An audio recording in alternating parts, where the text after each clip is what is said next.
ఈరోజు బాబా గారి సూక్తుల్లో మిగతా కొన్ని సూక్తులను తెలుసుకుందామండి. రుణానుబంధాన్ని విశ్వసించి గుర్తుంచుకో, నీ దగ్గరికి ఏ ప్రాణి వచ్చినా తోలేయవద్దు. ఉదారతతో ఆదరించు, ఆకలిగొన్న వారికి అన్నం, గుడ్డలు లేని వారికి గుడ్డలు ఇవ్వు, భగవంతుడు సంతోషిస్తాడు. నిన్నెవరైనా ఏదైనా అర్థిస్తే ఇవ్వశక్యమైతే ఇవ్వు, లేక ఇప్పించు.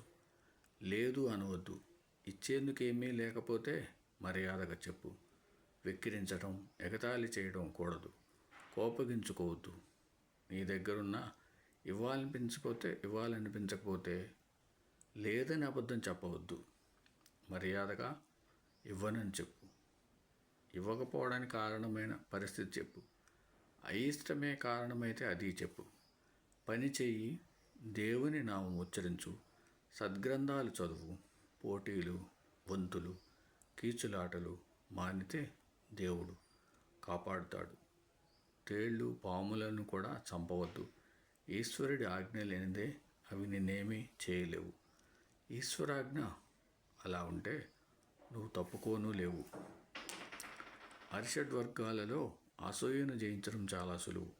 ఈ వికారం వల్ల మనకే లాభమూ లేదు, అవతలి వారికే నష్టమో లేదు. అసూయ అంటే అవతలి వాడి బాగును సహించలేకపోవడమే. ఓర్వలేక అపవాదులు కల్పిస్తాము. వాడు నష్టపోతే సంతోషిస్తాము. ఇదేమి మంచి? అవతలి వాడికి మంచి జరగడం వల్ల మనకేమి నష్టం జరిగింది? కానీ ఎవరు ఈ సంగతి ఆలోచించరు. వాళ్ళు బాగుపడితే మనకే మేలు జరిగినట్లు భావిద్దాం, లేదా మనము ఆ మేలును పొందే యత్నం చేద్దాం. మనకు ఆ భావం ఉండాలి. వాడు మన సొత్తేమి లాక్కున్నాడు? ఏమీ లేదు. వాడి పూర్వకర్మను అనుసరించి ఫలితాన్ని వాడు పొందాడు, అంతే. ఎవరి సేవను ఉచితంగా తీసుకోవద్దు. ఇది మన నియమం కావాలి. నువ్వెప్పుడూ సత్యాన్ని కంటి పెట్టుకొని ఇచ్చిన మాటను తప్పగా చెల్లించాలి. విశ్వాసం కలిగి ఓర్పుతో ఉండు. అట్లయితే ఎప్పుడు నువ్వెక్కడున్నా నీ వెంట నేనుంటాను. నువ్వేం చేసినా సంపూర్ణంగా క్షుణ్ణంగా చెయ్యి, లేదా చేయటానికి ఒప్పుకోకు. వైరాగ్యాన్ని అంటిపెట్టుకో. సన్యాసికి స్త్రీలు చాలా ప్రమాదం. దైవాన్ని స్మరిస్తూ అహాన్ని చంపుకో. కామాన్ని జయించని వాడెవడు దైవాన్ని చూడనైనా లేడు.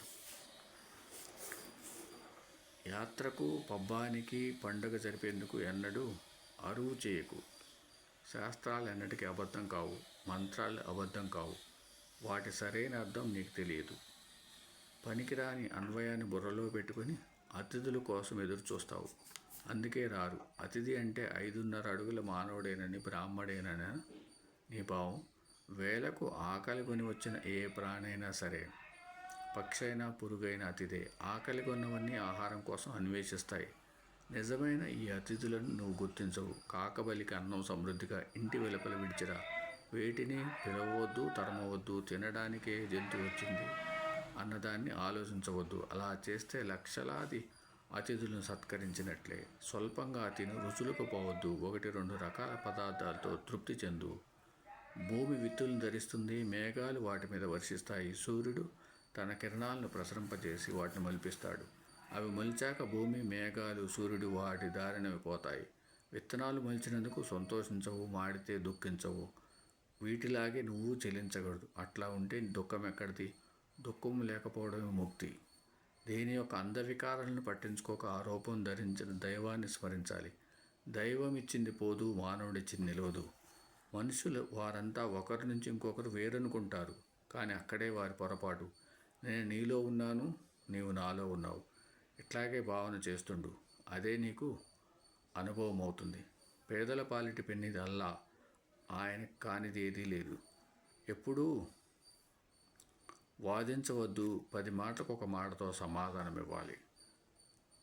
భగవంతుడికి చెడంటేను, చెడుకు భగవంతుడంటేను భయం.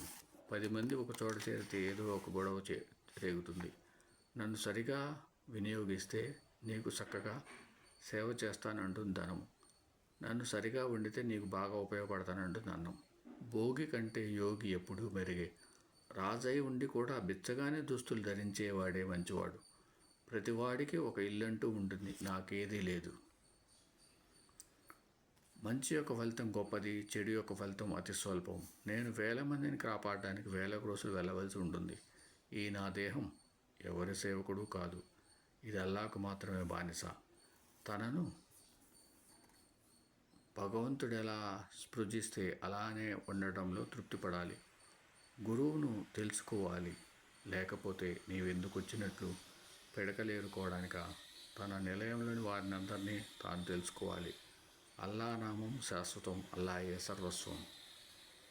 అంటే ఇక్కడ భగవంతుడని బాబా గారి ఉద్దేశం. అంతే తప్పితే ముస్లిమ్స్ అల్లాని పూజించుకుంటారు వాళ్ళ మతానుసారం. మనం ఎవరికి ఇష్టమైన వాళ్ళ, రాముడికి ఇష్టమైన రాముడిని కొలుస్తారు కొంతమంది, బాబా గారిని కొలుస్తారు కొంతమంది, శివుడిని కొలుస్తారు. అంతే తప్పితే వేరే విషయం ఏం లేదు. ఇక్కడ తప్పుగా అర్థం చేసుకోవడానికి లేదు. సద్గురువుకు పగ్గాలు అప్పగించిన తర్వాత చింతకు తావే లేదు. శరీరంలో ఒక హీనజాతి వాడున్నాడు, వాడిని వెళ్ళగొట్టాలి. మనం ఒకరినన్నా ఆశ్రయించాలి, లేక ఇతరులకు మార్గమన్నా చూపాలి. బాబా ఉపదేశాలు అనే అధ్యాయంలో సూచించినట్లు ఆయన జీవిత విధానాన్ని ఉత్తమ ముముక్షులకు, ఉత్తములైన గురువులకు ఆదర్శప్రాయంగా గడిపారు కనుక వారి జీవితమే ఒక సూక్తి. ఈ అంశాన్ని ఇక్కడ వివరిస్తాను.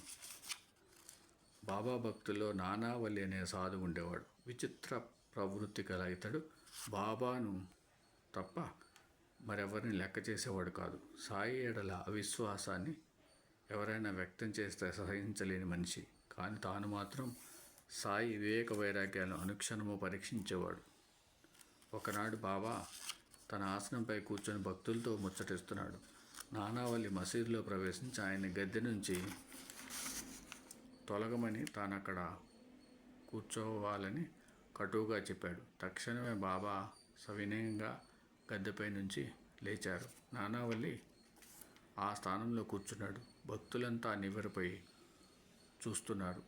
కొద్ది క్షణాల తర్వాత నానావల్లి ఆసనం మీద నుండి లేచి బాబాను కూర్చోబెట్టి సాష్టాంగ నమస్కారం చేసి వెళ్ళిపోయాడు. అతడు నానాటికి పెరిగిపోతున్న కీర్తి ప్రతిష్టల వల్ల బాబా యొక్క వివేక వైరాగ్యాలు మందగించాయేమోనని చూడదలిచాడని మనం గుర్తించాలి. అంతేకాదు, బాబా భక్తులతో ఒక్కొక్కప్పుడు ఇలా అనేవారు: నేను మీ దాసుడను, నేను మీకు రుణగ్రస్తుడను. మీ దర్శనం చేత పవిత్రుడనయ్యాను. నాపై అపార కరుణతో నాకు మీ పాద దర్శనం ప్రసాదించారు. ప్రధాన్ అను భక్తుడు బాబా యొక్క తైలవర్ణ చిత్రాన్ని గీయించడానికి ఠానా నుండి శ్యామారావు జైకర్ అను ప్రఖ్యాత చిత్రకారుని తీసుకొచ్చి బాబా అనుమతి కోరాడు. బాబా సవినయంగా ఇలా అన్నారు: పేద ఫకీర్నైన నా చిత్రం